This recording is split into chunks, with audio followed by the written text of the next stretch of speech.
Hey everybody, welcome back to my channel where we react to the latest and greatest K-pop videos. So if you're into that kind of thing, please make sure you're subscribed.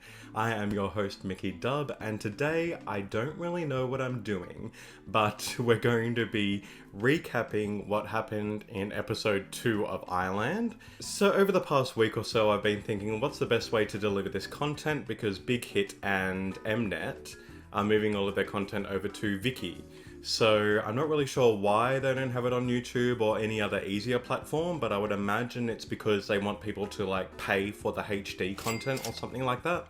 So I'm going to try my best to deliver the content that I want, but to also not infringe on the copyright that they're not going to put on YouTube. So I think the best way to do this is if I watch the whole thing through, then edit it for you guys and maybe give you some chapters or timestamps or something like that along the way. I really have no idea what I'm doing, but let's see how we go. Let's just dive into the deep end, guys, and see how we come out the other end.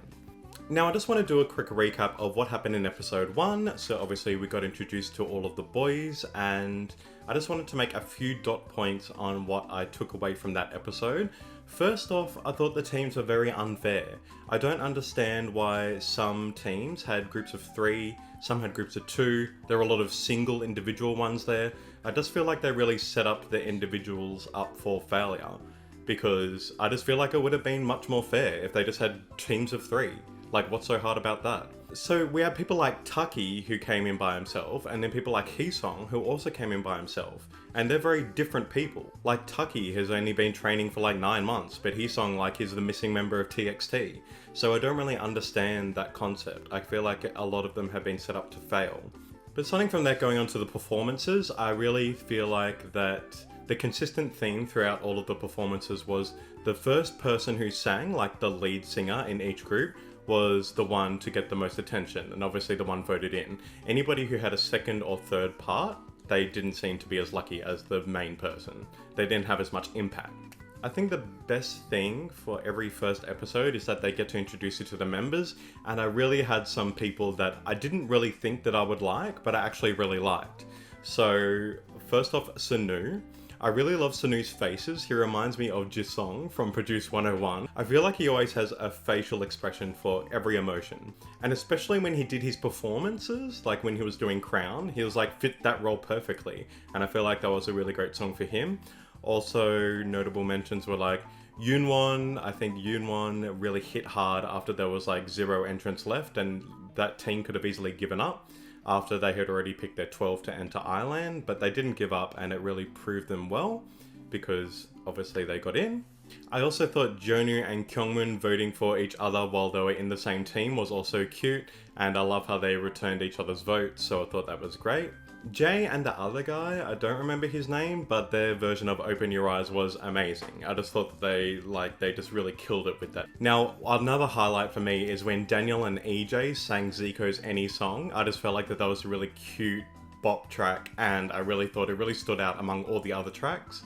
And of course I have to make a mention for Taki as well. Taki is so cute. He also reminds me of the really young boy from Produce 101 that got along with Kang Daniel so well. And of course Taki was the only other person aside from Sion to get 22 votes. And that leads us to episode 2, so let's get into it. So we'll start with entering the island, then the voting, then the performance, and then we'll have my final thoughts at the end. I'll leave some timestamps up here for you, but we'll see how we go. So let's jump into Island episode 2 and see what they've got for us this time. Okay, so entering the island. So here we're watching all of the boys, they're entering the house, and it really reminds me of the Big Brother house. But basically, I really love the design of Island. I love all the rooms. Shout out to the purple room. I really find the contrast between the Island house and the ground house very different, because I feel like that the ground house just looks like some random cafeteria in the middle of nowhere. And I really feel like that I haven't even seen their bedding yet. I'm not even sure if they have beds or where their beds are. Do they even have beds? Do they sleep on the floor? Who knows? I feel like that the ground area is kind of unnecessarily bad. I understand that the ground is meant to be bad to kind of give them more incentive to come back to this house. Now all of the boys are sitting down. They have 2 hours to vote 4 people back into the ground. So basically outside of the Island house. I feel like when there's this many people though, you can't stand out too much. It's the people that stand out that people have strong opinions on. If you're not being too over the top and you're not being too noticed, then people will be less inclined to vote you out because they don't know you. Which later in the episode, you start to realize how true that is, because everything starts to fall apart with people who want to take the lead and take the first position. Now with the voting, guys, I got so riled up about this and pissed off because Tucky and Nikki, like Nikki voted Tucky out, and you just don't do that. Like, the thing that upset me the most is that Tucky spoke so well of Nikki, and like he was so excited and he just seemed so like genuinely happy that he was with him. And I personally think the last thing any contestant should do is alienate their friends, especially if you've only got one. And Nikki's excuses were really bad. He was saying, oh, he felt threatened because Tucky was so good, but then next he's saying, oh, he doesn't like Tucky because he thinks that he's so bad. I don't know what the hell Nikki's position is, but we're writing Nikki off. Nikki is written off. You don't get a second chance, you don't do that to your friends, and let's not forget the next person. Daniel and EJ. EJ votes Daniel out as well. And I'm just like, what's going on with you people? Seriously, you want to like screw all of your friendships up straight away? And his reasoning was just as bad, saying that he wants to dance with other people. I'm just like, you're obviously going to dance with other people anyway. This is a competition. You're not going to just be with Daniel. But again, he's alienated himself from the one friend he had in the house. So guess what? Karma's a biatch, and it ate him in the bum. And basically, the fourth person to get sent to elimination was EJ. And you know what? Good. Him and Nikki are written off. Goodbye. They're gone. Okay? Bye. Bye, boys. Go. Enjoy your time in the grounds, because that's where you're gonna stay. The other thing that really annoys me is that after they've already stabbed their friends in the back, when they're walking away to the grounds, then they're still hugging the people that they eliminated, pretending they're still their best friends. Like, they are so two-faced, and I really hate that. Now, obviously these are all my opinions, so I'd really love to hear from all of you, so feel free to leave a comment below and tell me what you think about all of these friends backstabbing each other. Now, the other thing I wanted to point out, other than Kay wears a jockstrap, is that Sion is really instigating this whole thing with Hee-sung and everybody addressing him for not giving enough energy or enough time for the members to catch up to his level. So I really think that Sion is really going to get on the wrong side of a lot of people very fast. So now we're going to be listening to some memorable parts of Into the Island for the performers for their first performance. So the interesting thing is that parts that you didn't think would be the best parts are actually the best parts. So I'll play some of them for you now.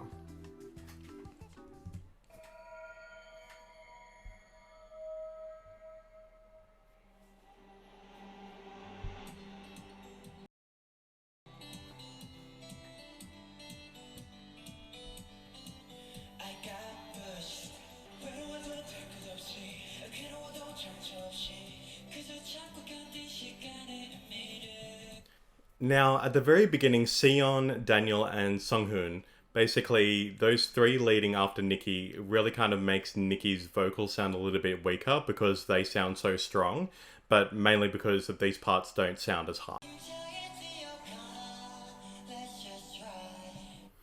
Now, in this part, Jungwon is singing, but he's also doing an intricate dance move as well on the floor, and his vocal is stable all the way through, so I find that quite impressive.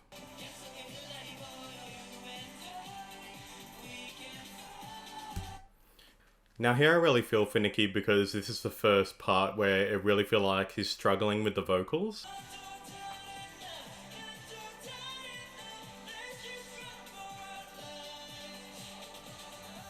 Now here I really love Yonu's vocals, and I feel like his vocals stand out more because Nikki sings before him, which makes him sound a little bit better.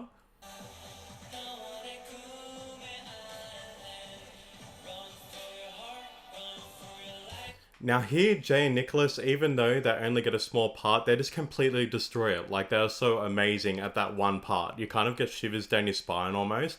And Jay with his hair slicked back just looks so bloody amazing. I just love that part. Now this part here, Sion's part is just so perfect. Like, especially when they do the little arrow thing, like TXT does that in their Crown music video as well. And I just feel like it's so perfect, it's such a beautiful moment. Now, after watching their performance, they need to be graded out of 100, and basically depending on how high they are, above 70, then that depends on how many people they get to keep in the island house. Now, based on their performance, I was going to rate it an 83 the first time I saw it. Now I think it might be a little bit less. A few moments later. Wow, 59. I'm really kind of shocked at that number, but maybe I was just a bit too lenient on the boys, and I'm obviously not Rain or Zico or Bang PD. But I guess this means more than half of the boys are going into the grounds instead of being back in the house, so that will definitely mix things up a bit. And I'm really interested to see the dynamic between Nikki and Tucky and Daniel and EJ after this. So everybody, I hope you've lasted this long in the video. If you have, thank you so much. I obviously appreciate all of you, and please let me know how you enjoyed the flow of this video. And I'm really glad I just got to sit down and just be myself with you guys and just have a chat like we're good friends, you know?